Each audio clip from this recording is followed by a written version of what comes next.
So there is some more damning news for Dr. Fauci.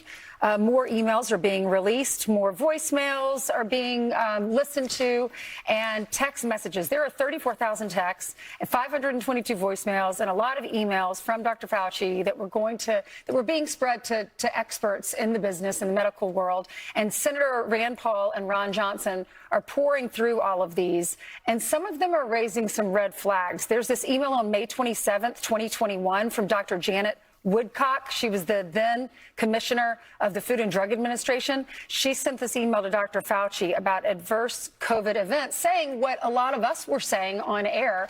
This was she was concerned, and she was getting concerns from friends she knew in the medical world. This is what the email said, quote, "I have been contacted by a number of people who have experienced adverse events post-COVID-19 vaccination from all three of the current vaccines. Many are healthcare professionals.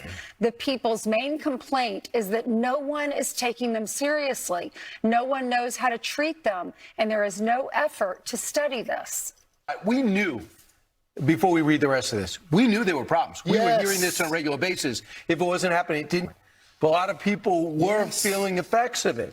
And I interviewed some of the people and families and athletes of healthy kids who all of a sudden were having these heart problems. But they didn't care. Right. So you just said, well, these are unrelated. There was underlying problems. That is not that significant.